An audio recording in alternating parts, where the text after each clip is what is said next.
Hey, we're in for a special show to talk about the big blowing wind and blowout, horrible, awful, ugly loss. And now, Ben, what you said we thought had a minor, very small chance of happening.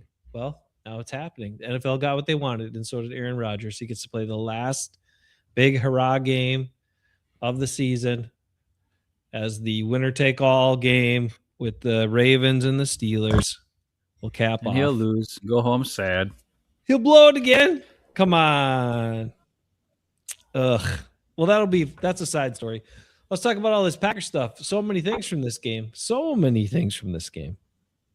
Obviously, the big ones. So many rushing yards in this game. So many rushing yards and so many. I don't know. So did it look to you as if the Packers did any of the things that everybody knows you need to do to stop Derrick Henry at all? Did they penetrate, get in the backfield, stop him before he gets going? It's not even getting in the backfield. It's force him to run outside, clog the middle, and force him to move laterally. And then just have somebody, that's all you got to do. He goes down pretty easy then if he's sideways. Yeah. He's very top heavy. You can trip him up, get to his legs, all that good stuff. Here's some glaring statistics real quick, just to kind of cap up. This puts it all, we all watched it. We all witnessed it. If you were a Packer fan, you sat through the whole thing and saw how horrible it was and just saw him play after play. I didn't sit through the whole thing. The line surge, just no penetration, just shoved downfield. Derrick Henry able to square his shoulders, run straight ahead. He had a couple of nifty moves in there even, but a bigger issue. Josh Jacobs doesn't know how to have. He doesn't have any nifty moves. That's true. He doesn't. And by the way, he sat on the sideline quite a bit.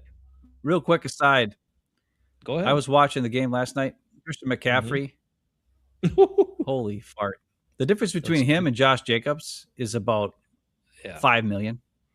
I mean, he's 5 million times better than Josh Jacobs. It's ridiculous. But anyways, back to you. He's super good. And Brock Purdy. Oh my God. We'll talk about all that stuff. But let me finish on Derrick Henry here, and then we'll muse on a whole bunch of things that were brought up, that were brought to light. More light shed on during this game, and then things that some people actually talked about, and then some things happened since then. But just to finish on Derrick Henry, I went back and looked because I thought about it. I was like, in my memory, the Packers playing Derrick Henry, they've handled him pretty well, right? Up until Saturday night. And this is different defensive coordinators. This is different defensive players at times. But I was like, I don't think Derrick Henry really... Maybe that's why I never was as impressed as I should be by Derrick Henry, because you look at his stats and he's like going to be in the tops of everything. He'd be a Hall of Famer. Because I mostly remember watching him play the Packers, and I was like, I'm not all that impressed. 3 games. The Packers, Derrick Henry played 3 games against the Packers previously. They were all with the Titans, of course. But he was tearing it up with the Titans against other people. But in those 3 games, he had 216 yards. The exact same amount of yards he had Saturday night. So in one game, he got the number of yards he got in the 3 previous games playing the Packers. He had 60 carries in those 3 games for 216 yards. It's a 3.6 yard average. And he only had 1 touchdown. Those were his statistics against the Green Bay Packers until Saturday night. In those 3 games, the most recent game in 2022, Derrick Henry had 28 carries for 87 yards, only a 3.1 yard average, by far his worst. But 28 carries for 87 yards in that 2022 game. Now, Ben, that was the A.J. Dillon game. Yes. And then what is the other difference there? Can you guess who might have been on that defensive line that maybe was a bit different than what we saw last night or Saturday? The great Kenny Clark. Yeah, but that's not what I'm getting at. He really didn't do anything. I'm talking about players that were made an impact and the great Zadarius. No, I'm talking about players that were good that maybe helped Preston. No. Fine, I'll give you the answers. I look back, and some guys that were key defensive linemen in that game were, as we know, TJ Slayton, yes, and Jaron Reed. That was the one year he was on the Jaron Reed was fucking good that year.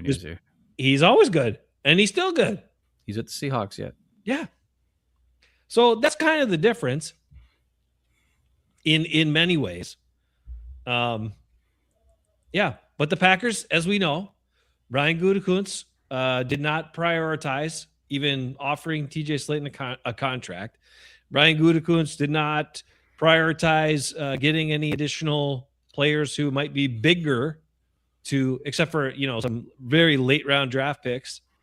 Brian Gutekunst did not worry about,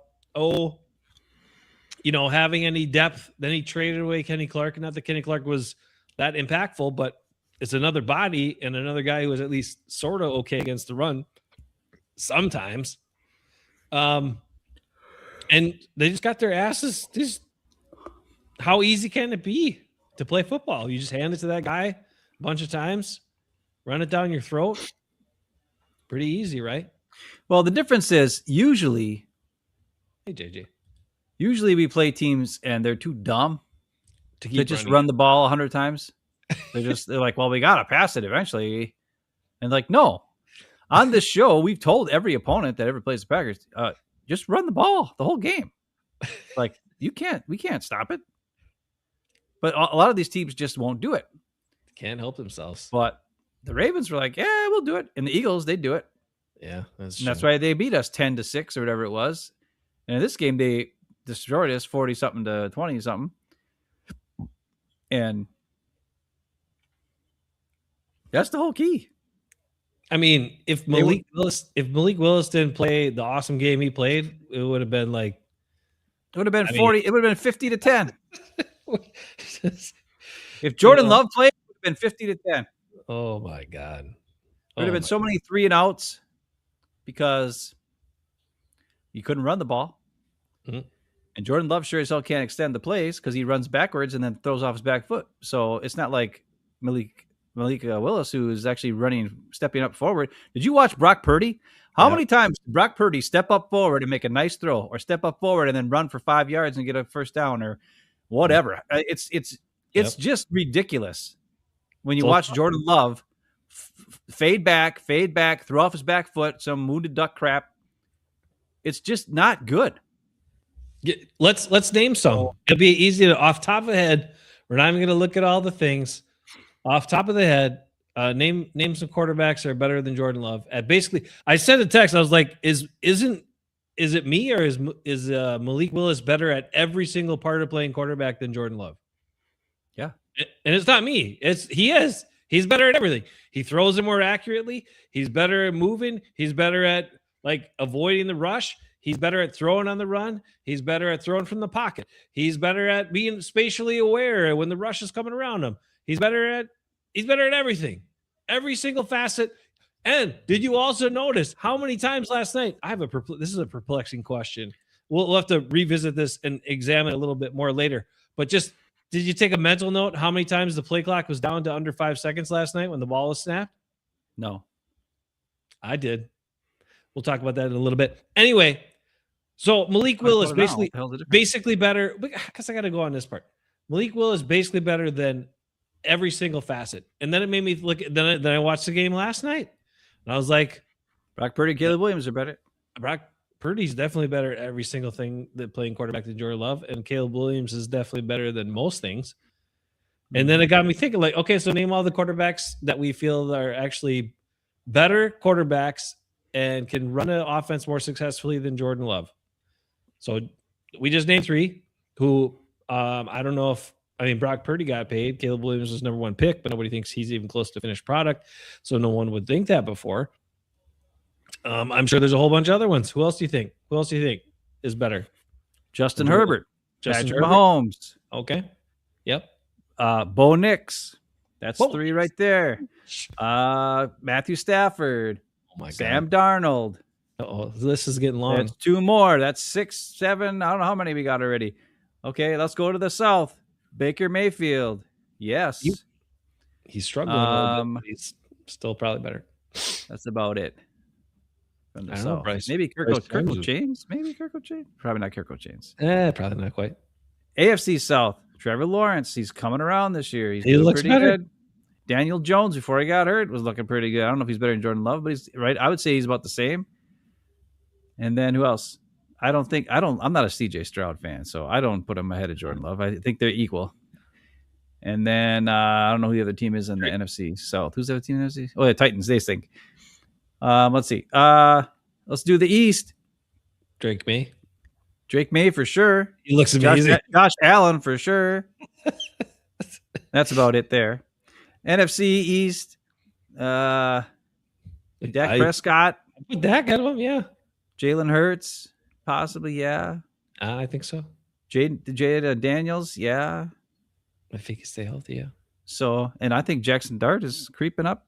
He does a lot of dumb stuff though. And So then he's not quite loved. He's not quite loved. AFC North, Aaron Rodgers, no. No. The Browns, no. No. Joe Burrow, yeah. Lamar Burrow. Jackson, yeah. This is getting long here. So I mean, it's at least 2 to 3 guys per division. At least 20 So guys. even if we just take 2 per division, that means that Jordan Love is not even a top half quarterback in the NFL. He's not even top 20, right? And he's not even the top half quarterback at his own team. Oh my God. But he's paid. But he's paid $55 million a year. And No. that's the key. That's the secret to this Packer team. And we talked about it over and over. The secret to this Packer team and why it's a failure. As much as you are complaining about Matt LaFleur, and yes, he is rightfully complaining about all the money, all the first round picks are all into Goody guys who just suck. I mean, they don't have any impact. No impact. The 49ers are without Nick Bosa, without freaking George Kittle, without left tackle. What's his face? He didn't play the whole game last night. Trent Williams, yeah. Fred Warner. They lost Defunga or whatever his name is, and Dre Greenlaw in free agency to Denver. Mm-hmm. And they're still got 12 wins. God. Or more. I don't even know how many wins they got. 13 wins? I don't know. 12. Yeah. So why is that? Well, first of all, they got one of the best coaches in the NFL, which we don't have. Yeah. But also, they got lucky with the last pick of the draft, ended up being a good quarterback. When the year before they took Trey Lance at number 3 overall, it was a big mistake, and they traded 2 first-round picks to do it. But they didn't spend a lot of time. They didn't spend a lot of time messing around with it. And that is why they're successful. Right. They recognized, you know what? We effed up. Bye. Yep. But Goody doubles down. And he doubles down every time. From Jair to freaking Gary to you name him. And now he's going to double down on Quay Walker. Quay Walker looked like a chump last night or 2 nights ago. He's terrible. But he keeps doubling down. That's what he's going to do. I don't know. I don't know what to tell you. That is the difference. I mean, you're right. I mean, okay, did anyone no, obviously Brock Purdy, last guy picked. Amazing what he's done. Whoever turned that on to, John Lynch or whatever, kudos to that person. They deserve a raise. Dude looks awesome, right? And he just plays. He's got everything. Is he the tallest or the fastest or the strongest or the whatever? No. Is he just freaking good and does everything really well? Yep. Yeah. And he's smart. But that was the other thing, right? Is that Kyle Shanahan, and this is part of where we're going to get into because Matt LaFleur, right, says right away he wanted to squash that. There's no controversy here. There's zero quarterback controversy. Jordan's our starter, clearly. I mean, what Malik has done is great, and I don't want to take anything away with how outstanding he's been. But, I mean, Jordan's our guy. I mean, obviously, he's a franchise quarterback. He's the Packers' franchise quarterback. Why? And Kyle Shanahan would be that would be my next question. I would say, really, why? Matt? Actually, if you listen to the reporters, they asked him, what makes him the franchise quarterback? Oh, I didn't get that part. Oh, yeah. And LaFleur went and said, oh, well, I think Jordan is having his best season yet this year. And I'm like, and he might be. He might be, but it's not good. But they also asked. Well, we'll get to about that guy later. But this comes down to if I was the coach and I wanted to win games, or I do get fired, I play the guy who's going to help me win the games. Right. And that ain't Jordan Love. Mm-hmm. Sorry. It also ain't Josh Jacobs. So do you want to keep your job and win? And then not only that, by playing the guys who are better and having them perform, because they will perform and they will be better. Right. It makes Goody look even dumber and makes you look smarter. Right. Think about that, Matt LaFleur. If you just do what Goody wants you to do and play all his guys, you're going to keep losing. Yep. And guess who's going to get fired? Both of you. The coach. Because the Goody's going to be like, well, I don't know. I mean, these are my guys. They're talented, and I know they're the best players in the world. So it's got to be the coach who doesn't know how to coach them. And then the coach will get fired. That's what happens every year. You never see the general manager get fired before the coach, right? You either see the coach get fired, and then the general manager gets canned like a year later or two, or they both get canned at the same time. Right. Right. But it's very seldom that they fire the general manager and keep the coach. That never happens. Now, a lot of times that's because the general manager is the guy who hired the coach, because the owners don't do anything and they hired the general manager guy who does that. But for the Packers, for instance, now we have the thing where it's like this guy's in charge and then Goody and LaFleur are buddies at the same level or whatever it is. And that for even more reason why, if you're at the same level of him, prove to policy that I'm not the problem. It's the players that he gives me that's the problem. He's got all this money sunk into all these guys who don't do anything. Yeah. And I mean, do that, right? I think that's the only way he saves his job, other than some miracle. Well, he's not going to get fired. The Packers don't fire anybody. Dude, this is a new page turn with policy stepping in, though. This isn't the comfort of sitting under Mark Murphy and all that. This is the new thing. And Bill Huber, I read Bill Huber's article, and it was pretty damn. I'm like, I don't know if LaFleur is going to take his question next time, but he just said that Ed Policy is going to have his Brett Favre moment where, he's going to have to make a bold move, just like Mark Murphy did, where Favre came in and wanted his job back, and Murphy had to be part of that group that said, no, you're not getting your job back. We're done with you. Get out of here. Yeah, but that's different than firing a guy. I get it. The guy retired and then wanted to come back, and then so that's a lot easier to deal with. This is where, first of all, you'd have to have. Me personally, I think it needs to be a clean slate, all the way across, and I'm talking you a clean slate from Goody to LaFleur to Love to Rashawn Gary, all four of them gone. All four of them gone. Wow. Do you know who stood up in the post game and gave a speech about want to and try hard? And he said he calling out guys and saying they didn't work hard enough. There was one player. There's a player, a defensive end, who stood up and said that after the game. This game? After the game on Saturday night. It was Kingsley Enagbare. Yes. Oh, yeah. He plays his ass off. He stood up and called out guys for not freaking playing hard. He called out guys for not doing the right thing. He called them out. Not Rashawn Gary. Right.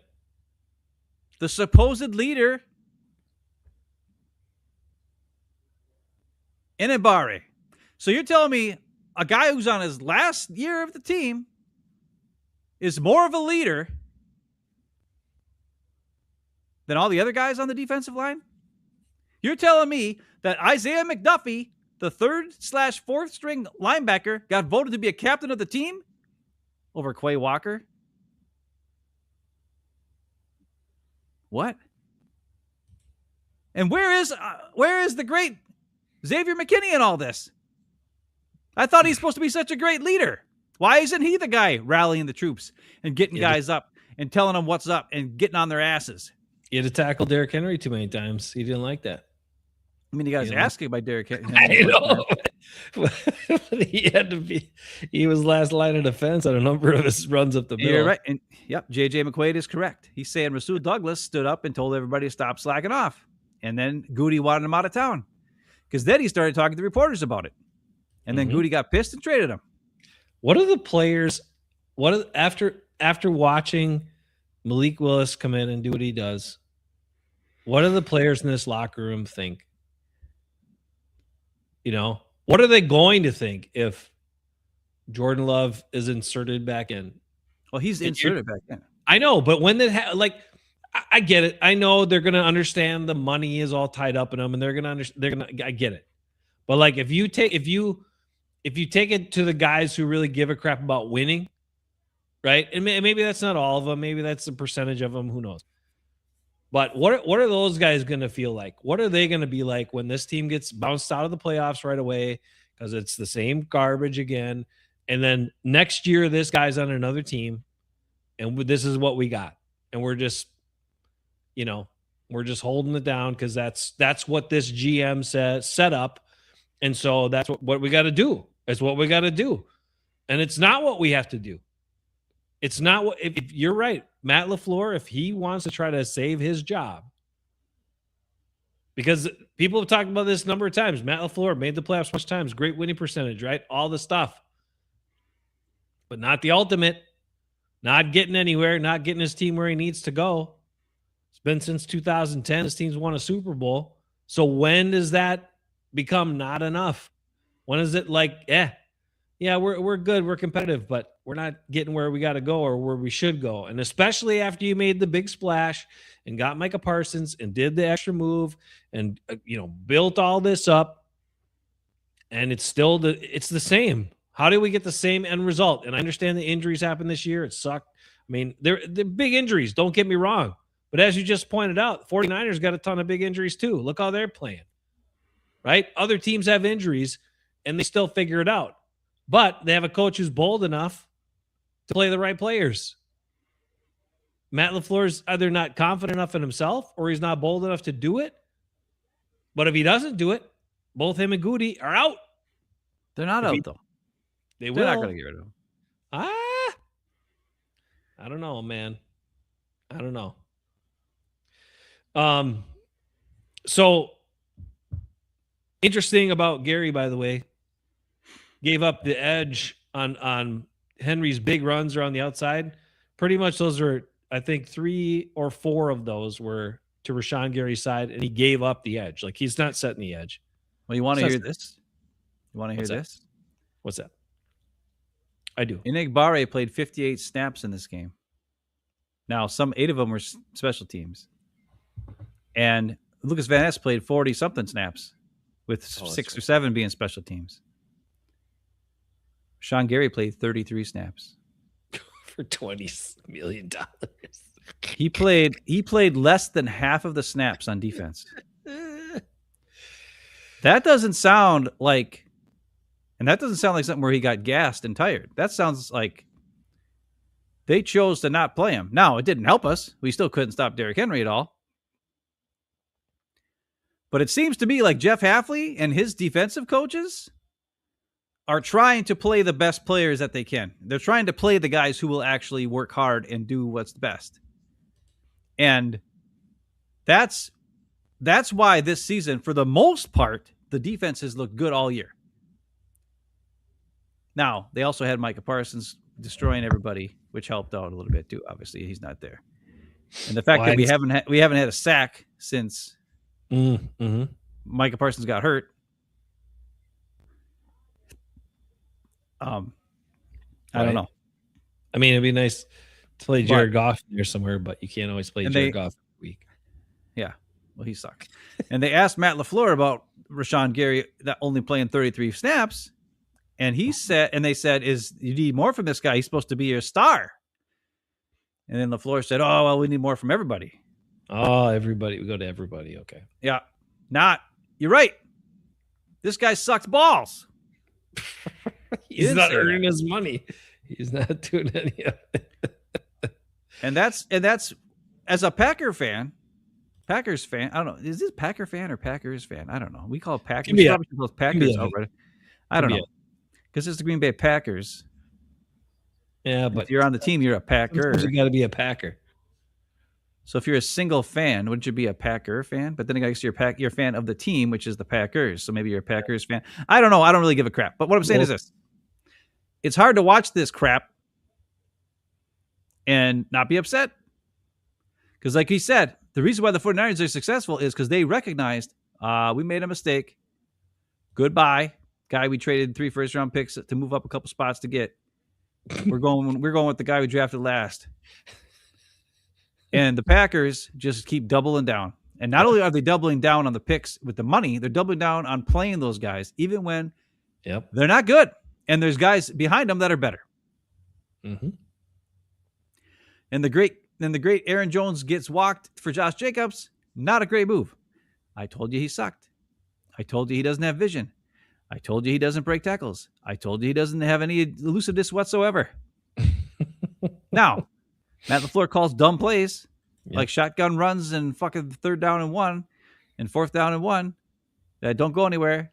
Josh Jacobs, 4 carries for 3 yards in this game. Well, 4 carries is not much you can do. That's like that. Remember that one time? Hey, one time we had Barry Sanders, 6 carries for -2 yards in a playoff game in the 90s. I know it was great. Everybody talked about it, but it was only 6 carries. And if Barry Sanders would have had 2 more carries, he probably would have ran those 2 for like 50 yards apiece, and it would have been 8 carries for 100 yards or 8 carries for 98 yards. But anyways, Manuel Wilson 3 carries for 16 yards, and with a long of 6. So very consistent, but we didn't try to give him the ball. Even though at one point the game, wasn't it 27-24? Wasn't it 27-24? Yeah. Huh. It was 27-24 at one point. Yeah. And Malik Willis, 9 carries for 60 yards. Just heads up. So what are we to do as fans? Because guess what? This week isn't going to tell us anything. They've already got the 7 seed. Right. There's nothing they can do that's going to change that. They're not going to play anybody. They're not going to, I don't know. And if they do play him, why? Start Clayton Tune and let it be. Yeah. Because it doesn't pay to do it. But then if you do that, they don't have enough guys on the roster. They got so many guys injured, like they can't even field the team. All the guys that they want to sit out have to play because there's nobody left. You're going to have to play everybody. The other thing that's interesting to me is Carl Brooks and frickin' Colby Wooden both played 20 more snaps than Rashawn Gary, and they played special teams. Yeah. Why is Rashawn Gary even on this team? I mean, and we've been talking about it for a long time. And now, finally, guess what? Cheesehead TV is talking about it. Everybody finally. Andy Herman's talking. All of a sudden, now, everybody's talking about it. We've been talking about it for years. And our at first it was, because we believe our eyes. We don't believe the BS they say. We kept saying, "Oh, but Rashawn Gary seems like such a good guy. He is. We really hope he can be good." We that was our first inkling. That was about 4 years ago. Yep. We were like, I don't really see it right now. He's got the size, he's got the athletic traits apparently, and he seems like an awesome guy, like a human being. But at this point, he's not showing up on the field. And then gradually it turned into, I don't know what he's doing. Or no, it seems like he doesn't really make that many plays. He seems to be in the right place, but he never gets to where he needs to get to. And then it turned into, why is he run like that?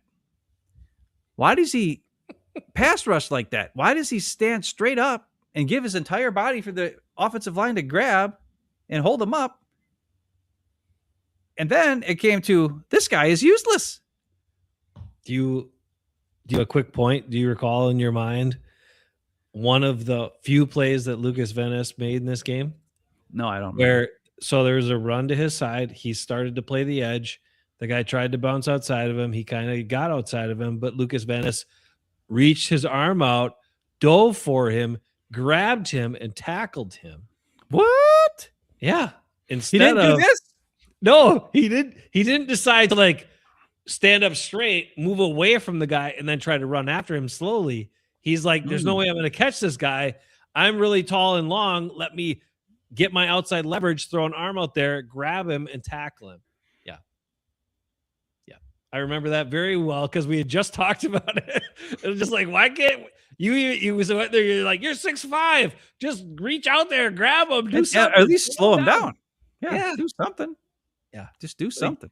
He doesn't instinctively. He's not a football player either. Instinctively, because instinctively, a football player who plays defense, who wants to tackle people, is going to try to tackle people, not stand up and run slowly after them. Like that's just what it is. But that's what he does, and we see it all the time. I'm sorry, I didn't mean to throw off your plate, but it's true.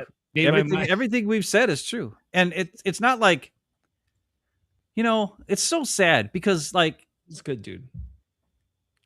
I mean, yeah, I remember like him in the locker room. He was emotional. He was emotional to get drafted. He was like, he obviously cares about it. He obviously is a good person who gives a crap about it and works hard.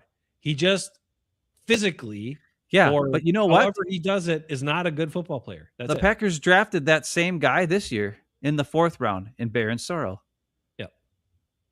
Who actually had more production in college and is very similar athletic traits as Rashawn Gary, basically almost the same guy. And they got him in the 4th round. Why did we waste a number 12 overall pick on that? Why did we waste a 13th overall pick on Van Ness? Why did we draft a wide receiver who doesn't get any targets, even though he played 30-some snaps in the game, never got one ball thrown to him all game? Why is Romeo Doubs in the game? I don't care he had a good game. I don't give a shit. I'm tired of him. Get him off the fucking field. I don't care if Wicks gets freaking hurt. I don't care if Bo Melton got hurt. I don't care if the only guy left is Matthew Golden and freaking Wiley. Thank God he was back. He played good too, by the way. But anyways, Matthew Golden and Wiley, and that's it. Then we'll play those two guys, Chris Brooks, freaking Manuel Wilson. Watson was good. And I don't care. Put Keyshawn out there. That's your 5 freaking guys. If everybody else is hurt, and have Romeo sit on the bench. I don't give a crap. I'm done with him too. This team is no fun to watch. It's not fun to get your face smashed in over and over and over again. And that's what happened. The only thing that was fun was, the only thing that was fun was watching Willis. When he extended drives with his legs, he was able on the quarterback keepers. Awesome. His throws, sometimes they were like almost too far, right? But it forces these crappy receivers to actually concentrate and reach out and grab those balls instead of the wounded duck ones where they can't find it in the air or whatever. Like they can find the ball, they catch it, and they have to Christian Watson almost had to speed up even further for that one touchdown, or I don't know if it was a touchdown or what it was, but he to grab it and get going. He almost tripped on his own feet because he had to speed up so fast. But that's because Willis is throwing these damn rocket balls super fast and downfield. Yep. All season, have you watched Jordan Love throw any balls like that?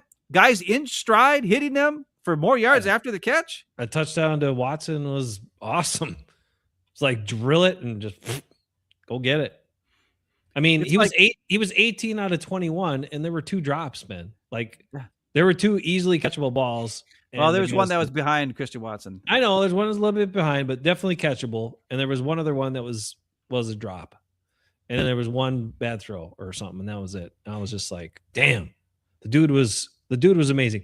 Ben, did you catch the stat? Were you watching the game when they said the stat? No. This is the first time a Packer quarterback has had 285 yards passing and over 60 yards rushing in a game since the Magic Man in 1990. Well, yeah, because Favre didn't run, and Malik Willis and Jordan Love doesn't run. Malik Willis is he's the only other one in franchise history. So the only other one in franchise history was Don Mikowski in 1990 to have 285 yards passing and 60 yards rushing in a game. And Malik Willis did that. What year was it? 1990. Oh, so it wasn't even the 89 season. Oh, it wasn't the 89 season. Yeah. Mm-hmm. Well, they were 4-12 that year. So it was probably early in the season while there was still hope and good stuff. Maybe got hurt. But it makes you wonder. Listen, when you're looking at all these other teams, when you watch that game last night, man, Purdy and Caleb Williams, yeah, and when you watch Malik Willis, it's a very similar style of player. Mm-hmm. But when you watch Jordan Love, he does not fit that style of player. Not at all. He's too big, and you know who he reminds me of? I hate to say it, he's kind of like Ben Roethlisberger, but he doesn't have like the girth to like fight off hits. He just goes down all the time. but he kind of just stands there like a big lug and then doesn't move and then falls backwards. This is even worse than Ben Roethlisberger. Because Ben Roethlisberger would like drag, like a guy would sit on him and just kind of like throw him off and then throw the ball. I just don't think Love fits the NFL. I think Goody was right. Remember when Goody drafted him and he had the press conference and he was like, "Yeah, we think that this guy could possibly be a pretty decent quarterback someday." Yeah, or something like that was what his exact words were. I can't remember. I had all the quotes from Goody's press conference after they drafted him because we were all so pissed. Right. And that was what he said. I was like, "You freaking wasted a first round pick on a guy because maybe you think that he might almost be a almost halfway decent quarterback." What? We can't really put that on him. I remember him saying when they were talking about the expectations and asked him some other stuff. He's like, "Oh, you can't really put that on him." And we were just like, "You just put it on him. You drafted him. You traded up and drafted him in the first round. No one else. That's why he will be the quarterback because it's Goody's tied to him. Goody is going down. He's going down with. He's not going down. He is. The Packers don't fire anybody. They ain't going. This is happening. It's not happening. This is going. Look, here's the situation. We all know Malik Willis is far better. I mean, every Packer fan knows it. So when these guys stick to it and the Packers lose in the playoffs, there's going to be a big uproar. People are going to be mad. And then they're going to watch. Then once Malik Willis signs and goes away, then they're going to be even more mad. Okay, maybe after next year, Goody will be gone. So you think he gets will be gone? Free year because of that? So let's talk about all the injuries. Plus, what general manager wants to come to this team when there's no first-round picks for the next 2 years? It wasn't like they traded the first-round pick they were going to use this year because they already used it. They traded the 2026 first-round pick, 2027 first-round pick. No general manager is going to want to come here where they've got a quarterback making $55 million, and by the way, he's only making $30 million this year. It escalates to like 70 something in 2 years and 80 in the year after that. So they're going to have to restructure all that crap and jump into the future, do that crazy crap just to get him under the cap. Yikes. Plus you got no first round picks. You got this. And the other thing is that's really scary is this defense is the second highest paid defense in the NFL this year. Yeah. Only behind the Steelers. Now, part of that is because Parsons is here, and the other part is because Kenny Clark got a whole big chunk after they traded him. He was still on the contract with the big contract. And, of course, Gary's big contract and Xavier McKinney's big contract. Mm-hmm. But do they count the cap dollars, too? Is that what you're talking about, or just the players? They count the cap dollars from Jair Alexander's still on there. Yeah, Jair Alexander's contract is still on the cap for this year. But that's a lot of money in first-round picks in defense. Yeah, to get ran over for 300 yards in your face out of the Ravens. How do you not? How does it not change? How does it not? How can you not stop? I have questions about that. But before we go to that, let me finish on this about Willis, because there was that thing I sent you about, talking about 4 likely teams landing spots for Willis, right? Mm-hmm. And I didn't read this when I had this thought. I did this after watching games this weekend. I had a thought about where's Malik Willis going to go, because a lot of people have that question and thought and wondering. And I have my own thought, and maybe I'm crazy. I probably am. But, so somebody did a whole breakdown of it, talked about why, reasons. They talked the Arizona Cardinals as one, Miami Dolphins as another probable landing spot, Las Vegas Raiders, which I could see Tom Brady after watching them being like, yeah, we should get him as our starting quarterback, and the Colts. Now, the one I think of, and maybe it's kind of crazy, but I watched the Lions look like garbage. I watched Dan Campbell after talk about changes have to be made. I watched Jared Goff be Jared Goff. Yeah. And they know they need somebody that can move and do some stuff. And I will not be shocked if the Lions make a move to get Malik Willis, even though they can't really get out of Goff's contract until 2027 very easily. But the Lions are another team that's like, this team has sucked forever. They're finally good. They're not going to let bad decisions with money keep them bad. They're going to be bold like the 49ers were, and they're going to go get a guy that they think, and they want to sign him for huge, huge money either, because he's good, but here's he's the thing. Not proven enough. My thought is he's going to be on the Lions next year. That's what I think. Here's the sad part. Mm-hmm. These teams are so dumb. They have their high picks. And even though they don't earn them, and they've already given them way more money than they deserve because they were high picks, then they double down and give them 50 million, 55 million. Trevor Lawrence, did he deserve any of the money he got? No. Jordan Love, no. Jared Goff, not really.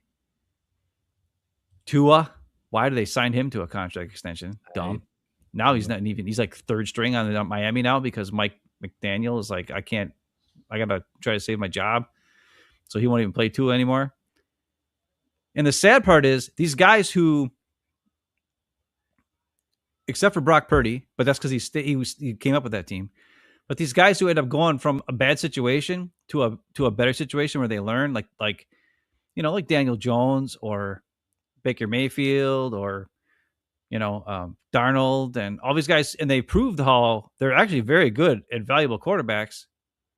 They have to scratch and claw for a $25 billion contract or a $30 million a year contract, which is half of what guys like Jordan Love just got handed for playing 8 games. Or guys like Jared Goff gets handed for what? When it's obvious he's not the straw that stirs the drink there. It's Gibbs. Without Gibbs, the Lions are nothing. Without St. Brown pushing off and with Sam Laporta being hurt, they don't have anything. They got a fast receiver who can't catch in Williams or Jameson Williams, and they got Gibbs, who's the monster, right? And that's it. Their quarterback, it just facilitates to all these good players. You're muted. And that's the thing that's so dumb. I like JJ's thought. And just like that Malik Willis, who is proven in about 5 games now, at least, that he has played very well coming in off the bench, getting out of that Titan mess, and he coming to the Packers. And LaFleur's done a good job of game planning for him. Specifically, you got to admit that LaFleur but even this last game, he kind of just ran the offense, but there was still a lot of quarterback keepers and stuff like that to be able to use his athleticism. We can run those plays with him. Right. You can't run them with Love. A bunch of these other teams in the league can run them and put pressure on the defense. Here's the sad part is teams are still only going to give him like $20 million a year at the most, 25 at the most. That's why the Lions could get him. I know, but what I'm saying is why does Jordan Love deserve $55 million a year for having 8 good games? Right. When Malik Willis has had 6 good games and he's only going to get probably 20, even though he's going to be on the open market to any team to get him. These teams that sign their own guys back because they put draft capital in them and they have to make it look like they were geniuses. You ever noticed that? All the guys that are making all the money are the guys that stayed with their teams and got overpaid. Mm-hmm. The guys that went from team to team to team, those teams are like, we'll give you 30 because, we don't know, but that's like that. The quarterback market's crazy, but we'll give you 30. We'll give you 25, and it's only the teams that sign their guys that tell you they're the best ever that give them the 50 million and the 55 million, even though they don't deserve it. They don't deserve it. It's fair. Okay. Well, that's my crazy prediction. And if that happens, I think the Lions will be better off for it. But I really hope, I kind of wish that JJ's thing would actually come true, where the Packers would somehow dress up Love and trade him somehow and sign Willis. I don't know. I mean, I don't know what Love's contract looks like, how much guaranteed money is they're saying rolled into all that. Lee thought there's $100 million cap hit if they try to do that. And they think JJ thought it'd be, if they do it after June 1, it might not be that big. Let's see. JJ's back here. According to Al, or AI, Green Bay would incur only 16 dead cap hit trading after June 1st. Oh, well, if that's true. Yeah, but then it would be need a new GM. $84 million next year. 16 on 2026, but 84 on 2027. 31. Well, how does that equal 100 million cap hit? All these contracts are just like it's all made up bull crap where they just shove it all in the future and make it look, So the agent tells you it's 55 million, but it's really, like 30 million, and then 2 years from now they're getting paid 70 million, but they're not going to get paid that 70 million, is they're going to just redo it and then shove it to the future again. Yeah, it's all funny money. All right, so why don't you think? Okay, there you go. What do you get some more? 48. No, he said 31 in 2027, 48 in 28. Okay, so it's spread out. So you're going to be paying a guy $48 million and $31 million who's not on the team. We already doing that with Jair and freaking Aaron Rodgers last year or 2 years ago. We do it with a lot of guys. We pay a lot of guys after they're gone. It's okay, Ben. We can do it. But why do we do the freaking stupid sign in the first place? I don't know. I know because Goody has to be the smart guy. Yeah. When Cooper DeJean is sitting right there for you to draft, when you know you have cornerback issues, what do? You take Jordan Morgan, who doesn't see the field in 2 seasons. He started this last game. Did he? Where did he start? Yeah, right tackle. He was in there. Okay. Yeah. He wasn't good, but he was in there. He was in there. He was on the field. It's on the field. And that's another thing. Gary's got a big hit if they were to try to get rid of him this season, I think. I don't know. But you're right. They keep doing it. And it's actually were finally smart when they set it up with Love to do that, 2-year kind of extension, cheaper, whatever the hell it was, right? Yeah. For him to kind of prove himself. Instead of the franchise tag, yeah. Right. And then just do it. Just but for whatever reason, they were like, oh no, it's $55 million, but what if we wait another year and see how good he plays? Oh no, it's going to get even crazier. Is it? It hasn't. Like, let him show it to you a whole nother year. Let's see how it goes. And make a decision on, is this guy really that good? That would have been a whole nother year in, a whole nother year of, seeing what you had in this first full year with Malik Willis, and the players and the coaches might have been like, you know what? Maybe we don't need to sign Jordan Love. Maybe he doesn't need to be the next quarterback of the Green Bay Packers. Maybe we could sign this guy for like $15 million or something. Maybe 20 if we wanted to give him, however many years. And let's see how it goes for 3-4 years with this guy. And then we don't have to be stuck in with all this money tied up in our quarterback. But they didn't do that. Or like freaked out. We got to pay him. We got to pay him before someone snatches him away. And it's what we talked about. Who's going to snatch him away? No one's going to snatch Nobody. him away. Nobody. He was under contract. Nobody's going to take. You could have forced him to play because he was under contract last year. Nobody was going to take Kenny Clark away. Nobody was going to take any of these dudes away. Sean Gary, no one's taking him. What are they going to do with LVN? Are they going to give him the fifth-year option? No fifth-year option. No, nothing. Are they going to sign back Quay Walker? Go away. Are they going to? What else? Who else is up? Romeo's gone. Thank God. Romeo's gone. A bunch of guys are gone. The guys that should be keeping is Kingsley and Egbari. They should hang on to him, but they won't. They're going to have to sign a whole bunch of undrafted or free agent guys, cheapy free agent guys, because they don't have enough draft picks to fill out spots this time around again. Remember how they had so many players 2 years ago? They had 90 some players or something, even before training camp started, because they just had too many. Because they had a bunch of guys under contract and then 11 draft picks or 13 draft picks or whatever the hell it was. It's, I don't know, such mismanagement. Like, Goody needs to be fired. This is clear. And if LaFleur, it's not even about management. It's his player evaluation is bad. Yeah, it's terrible. Like, it's bad. He does not know how to evaluate football players. He doesn't. Football talent. He doesn't. He looks at stats. Yep. He looks at athletic traits on what they can run in a straight line. How fast do they run a straight line? Mm-hmm. How much freaking bench presses can they do? Like, that's all he's looking at. He's looking at their RAS and, can they fill out a freaking uniform and look scary, I guess. I don't know. And that doesn't win games. And also the other thing is, when you draft guys in the first round who don't see the field for the first 2 years, that doesn't help you win games either. Nope. Sure doesn't. You draft guys in the first round to fucking play. You take shots in the later rounds, and then maybe that guy becomes a star or a stud. But you sure as hell don't take shots in the first round, and that's why Goody fails. Because he takes shots in the first round instead of taking the for sure thing that's sitting right in your face. We could have had Graham Barton. We could have had frickin' Cooper DeJean. We could have had Quinn Miners in the second round. We would have a solid, amazing offensive line interior with Graham Barton and frickin' Quinn Miners. We'd have good corners. We could add Creed Humphrey too, Ben. We could add the starting two of those AFC starting linemen. I know. We could have had Creed Humphrey from the year before, Graham Barton. I know. Yeah, we could have had all those guys. If they just prioritized,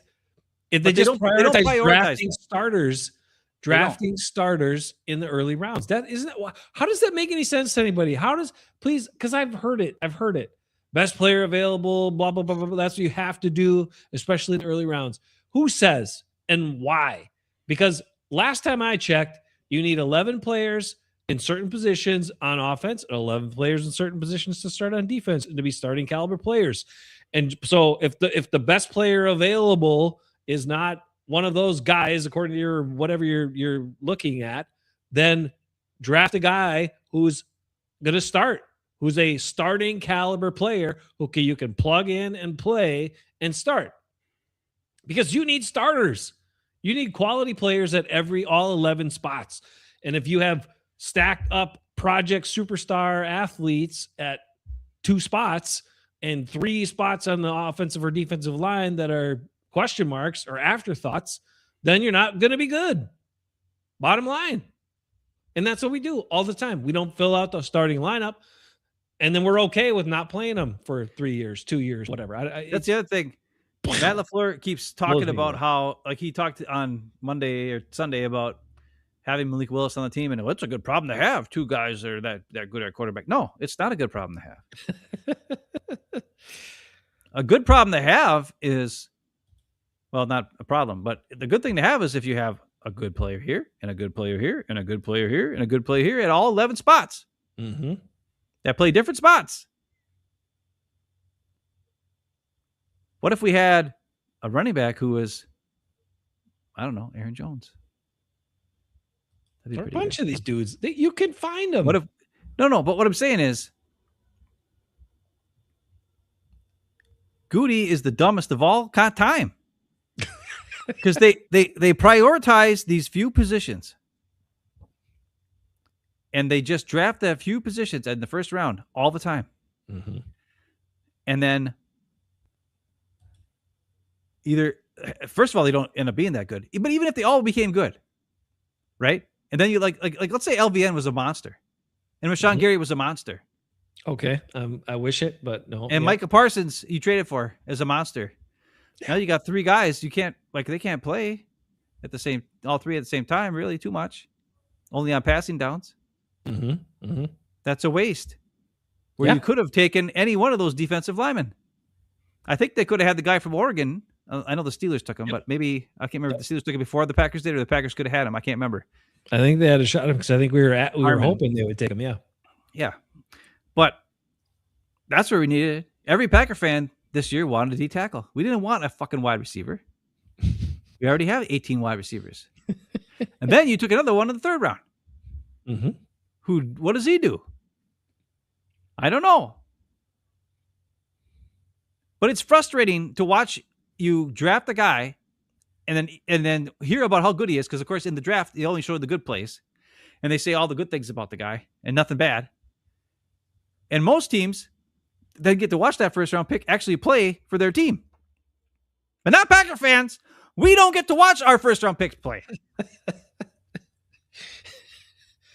We get to watch him sit on the bench for 2 or 3 years. Rashawn Gary, Jordan Love. Keep naming them. LVN.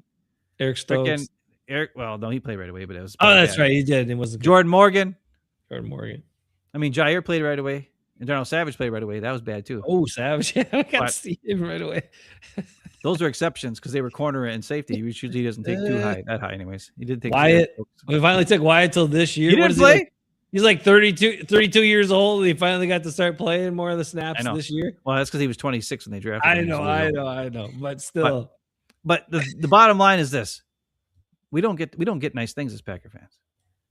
We just don't get it.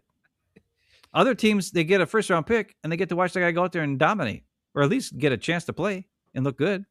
And we just sit here and we're like, hey, Matthew Golden, he caught a ball. He got a target. Holy cow. He got 1 target in the middle of the 3rd quarter. Wow. Why did we take that guy 21 overall or whatever we took him? 22, yeah. 22. What was the point of that? What was the point of drafting that? Was it just to get the fans fired up that were in Lambeau for the draft? I think that's maybe was the only reason why. To feed him a wide receiver. Mark Murphy came down and told them, hey, you got to draft a receiver. And then Gutekunst is like, well, there's only one guy who ran fast in a straight line. And he's like, well, then that's the guy you take. And he's like, yeah, but he's got a second round grade. He's like, I don't care. You take a receiver in the first round so that I can walk out there and say, for the first time in 26 years, the Green Bay Packers select wide receiver Golden.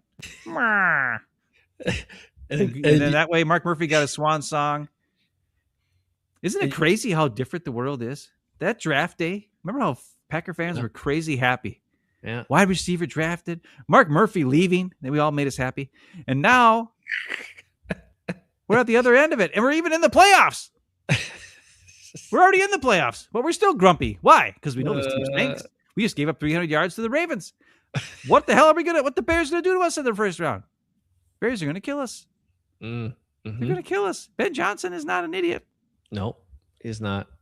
And that's Ben Johnson is in the success he's already had the turnaround, right? All that is why I say LaFleur is gone.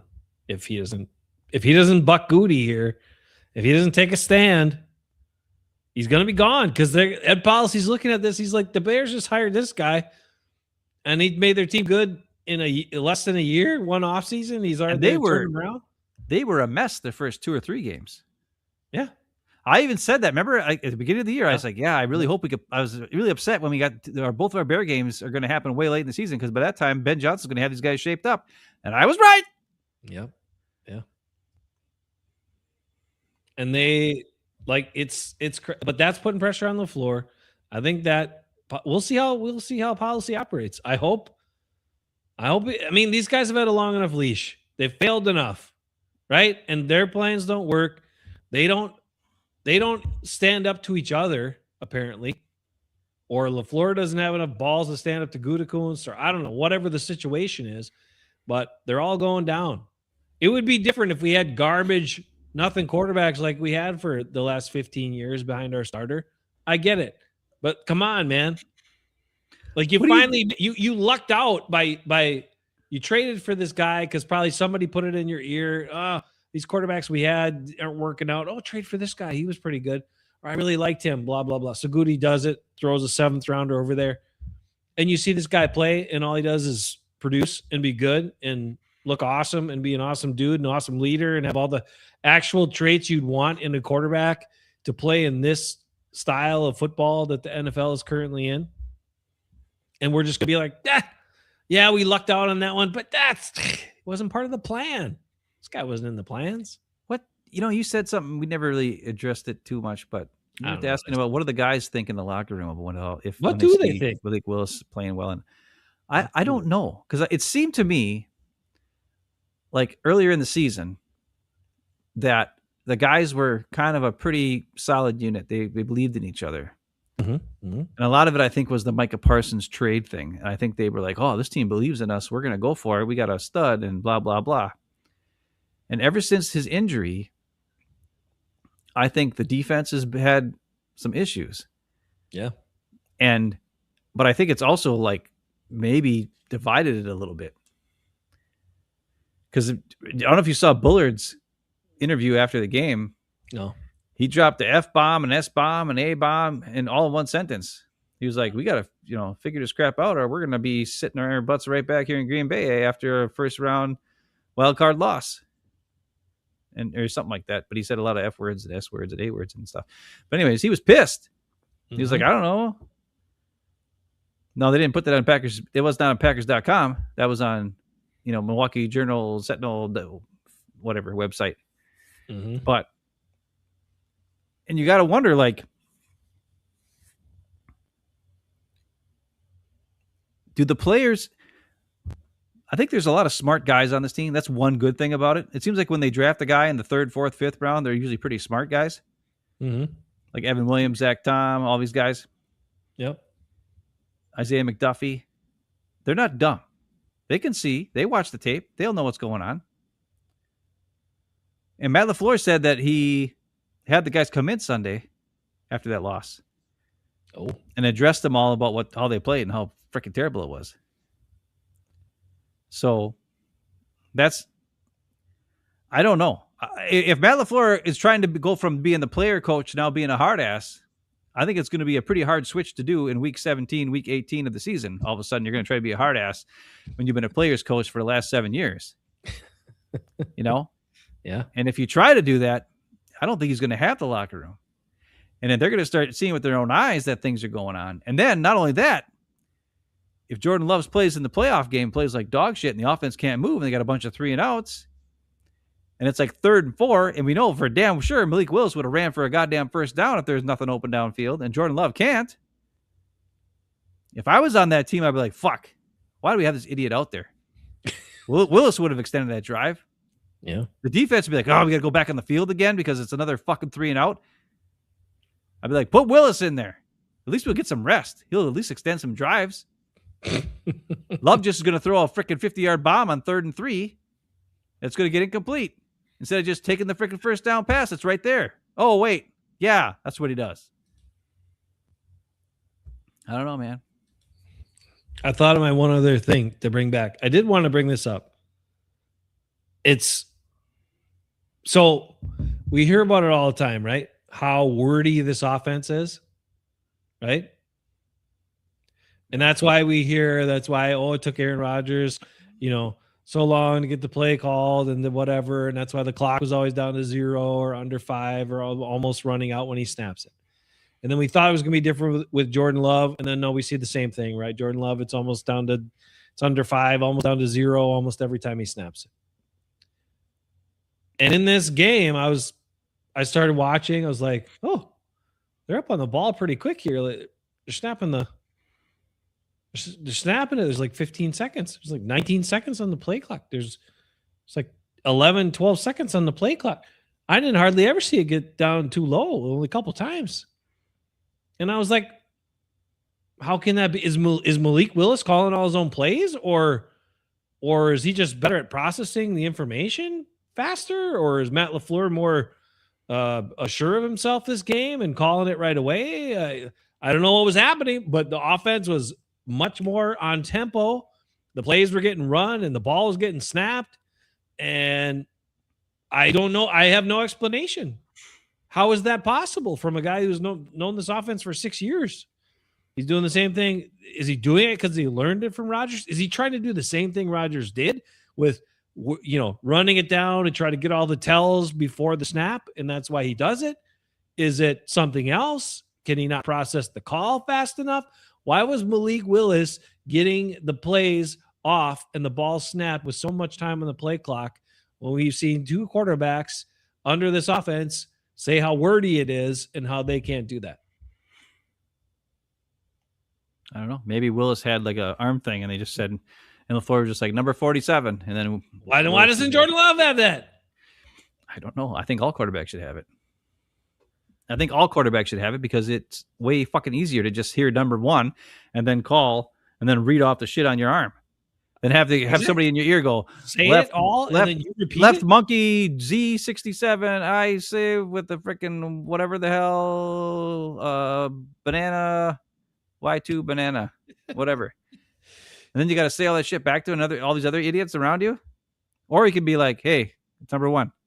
Oh, hey, XZY to the banana size, max protection. Hey, Brooksy, make sure you look out for Michael Parsons coming at me. Oh, wait, he's on my team now. Forget it. And then there you go. And then you can also say, hey, guys, I'm going to snap it early, so get ready. And you can tell guys stuff. And you walk up, and the defense is still kind of talking to each other, be like, hey. And then, boom, you're snapping, you go. But if you wait till there's 1 second, or less, the defense is, hey, guess what? There's only 1 second. They got to snap it. So then we're going to get an easy jump and then make the offensive lineman's job 5 times harder. Yep.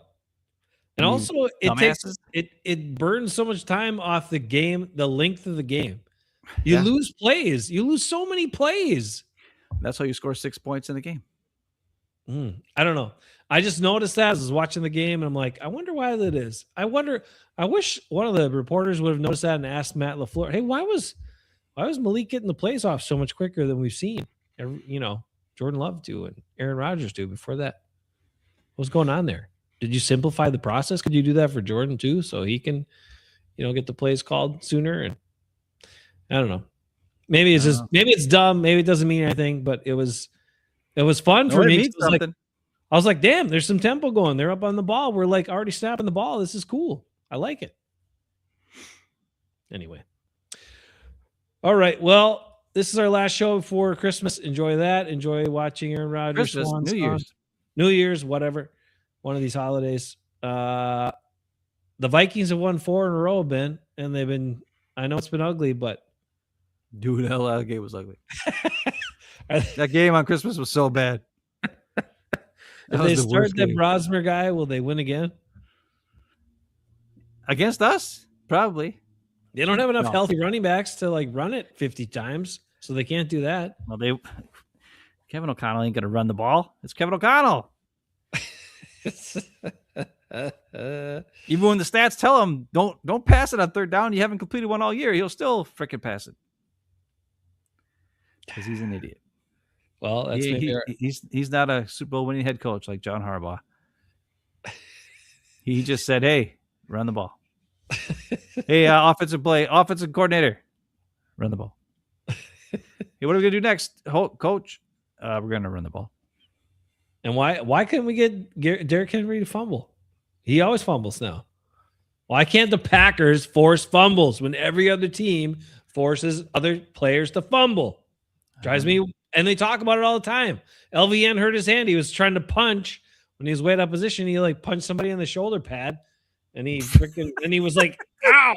I saw him after the play. It's so dumb, so dumb. Ah, Christ. So many things that are wrong. Still we're in the playoffs and we're the 7th seed and we could go destroy the Bears season if we beat them. So let's get our shit together. Play Malik Willis, hand it to Emmanuel Wilson. And thankfully you just signed Jonathan Ford away from the Bears and turned Jonathan Ford loose on the Bears. Jonathan Ford, he never did anything when he was here. He's not going to do anything now. Now he's going to be mad that the Bears didn't protect him. And now he's going to take it out on the Bears in the playoffs. Jonathan Ford, he's a monster of a man. Get him. Sick him. I don't know, man. They got to win. They can't lose to the Vikings. It doesn't matter. I don't care. I don't want to see it unless it's Clayton Tune or something. And I'm pissed at my guy Bo for dropping that pass. Went right through his hands. But that's not Bo's job. Bo, you run him deep. He's got to catch it with his body. Bo is not a guy you throw a quick hit or two, or he's got to turn and try to catch it with his hands. I'm going to say something that's going to make you really mad. It's not Bo Melton. What? Bo Melton is part of the Matt LaFleur problem.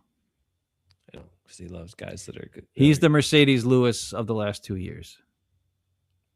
Except he can play a cornerback too, and he hasn't. He's one of even only when they've had 100 guys. I know. Even with all these guys injured, he still doesn't get on the field. What does that tell you? He is taking a roster spot that he shouldn't be taking. I mean, I know he's one of your favorite guys. The guy can't catch. No, he can barely catch. I mean, he makes Christian Watson look like Sterling Sharp. He's got to let it get to his body. He's got to catch. And he's super small. Yep. And he's just a guy that Matt LaFleur likes, and that's why they keep him on the team. Same thing with Mercedes Lewis. There was no reason to have Mercedes Lewis on the team. He was useless. Now, Bo Melton's not useless, but at least he's fast. He's close. At least he can run guys off. Mercedes couldn't do that. That would have been funny, right? If they tried to do that. I think it's sad that they couldn't keep a space for Aaron Jones to be a leader and a good guy who everybody liked because he made too much money. Apparently, even though they gave Josh Jacobs more money to suck.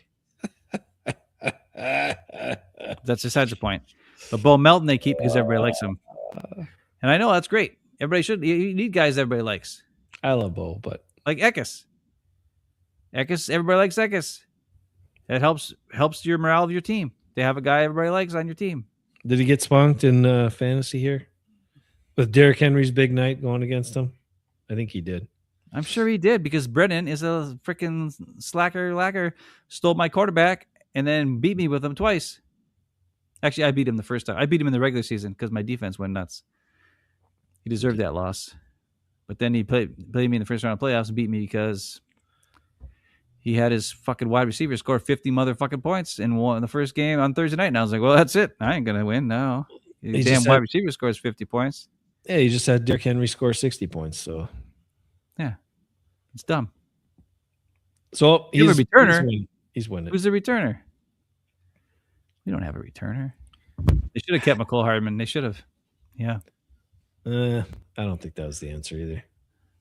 They shouldn't have kept any of them. I love Bo. I would have let him play defense and see how you could do. He can't be much worse. Or just let him run downfield and take the top off and block. You don't have to throw it to him once in a while. He tackles on special teams. He probably tackled better than Valentine. That one play on that wide receiver, Valentine just whacked it and just was like, and then the guy ran for 20 yards. I was like, oh my God. Oh, I thought you were talking about the stiff arm Henry where he shoved it back like. No, I'm talking about a wide receiver, like just a quick throw to the wide receiver in Valentine. I don't know what he was doing. He just alligator armed him and freaking totally missed. And then the guy ran. It was like third down. And the guy ran for freaking 12 yards first down. I read an article. Somebody was tracking that. They pulled him, put Hobbs in.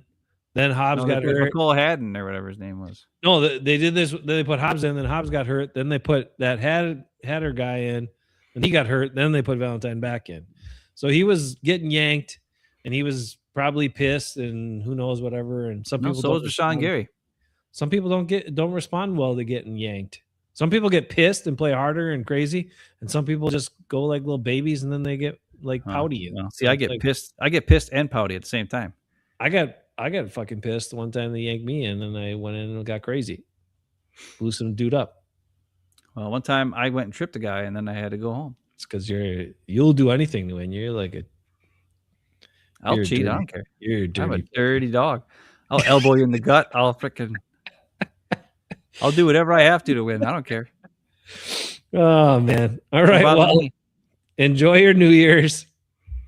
Everybody, be good. Stay safe. Take care of yourselves, and we'll catch you for the playoffs. We'll see what happens. It's going to be exciting, right? Something like that. Something like that. Have a good one, guys. See ya. Tell me why, Mr.